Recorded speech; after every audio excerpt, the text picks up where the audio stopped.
The studio lights flared bright as the host stepped out, beaming as he addressed the excited crowd. "Tonight's guests," he announced, "have barely dried off from the champagne shower they earned after a legendary championship run." The audience roared as the champions walked onto the stage, grinning, waving, and still buzzing from the thrill of their back-to-back title victory. Sitting down, the group filled the space with easy laughter and the relaxed confidence of a team at the top of the world. Even fans from rival cities stood up to cheer them on, proving that sometimes greatness cuts across team lines. "Maybe next year," the host teased, nodding at the visitors wearing blue from head to toe. The conversation jumped right into the epic series. "Do you feel the weight of history on this one?" the host asked. Their manager smiled. "We talked about building something lasting. I think we made our point."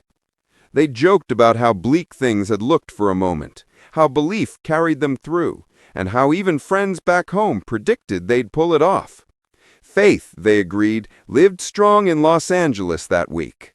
Then came the parade stories, the cheering crowds, the sea of blue, the joy that shook the streets. For some of them, it was their first celebration of that scale, an experience they said felt bigger than anything we imagined. They reminisced about the times they watched other teams celebrate from the outside, looking in. "We didn't really have a parade back then, just two people sitting in the dugout."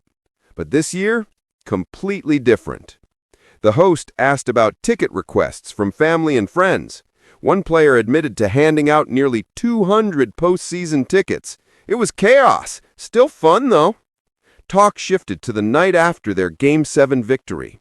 The team shut down their hotel for a private celebration.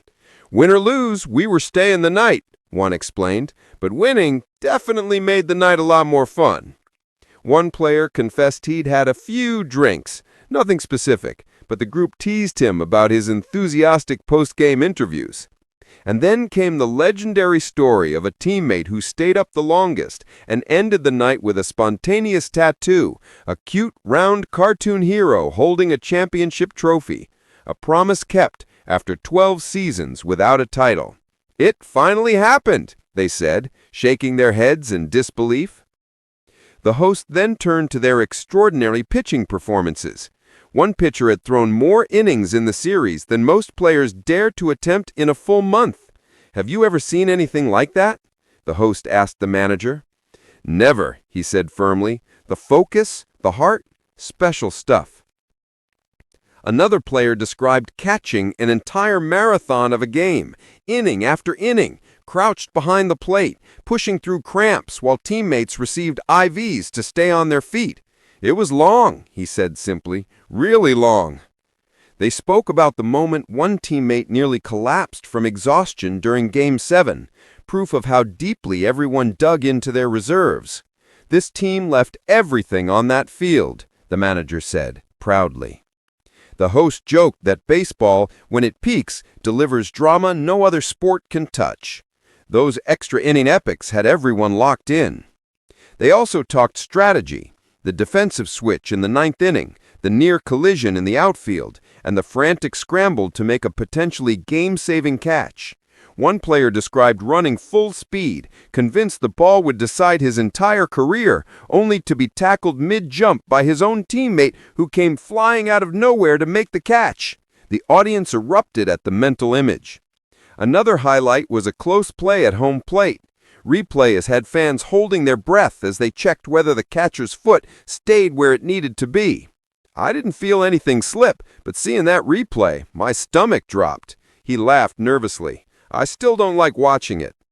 The host marveled at how fine the line is between a legendary moment and a heartbreaking one.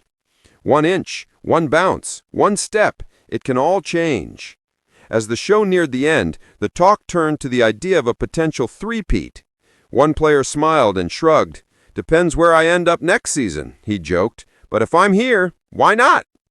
The audience applauded wildly as the host closed the night. "Congratulations," he told them. "Los Angeles needed this win, and you delivered."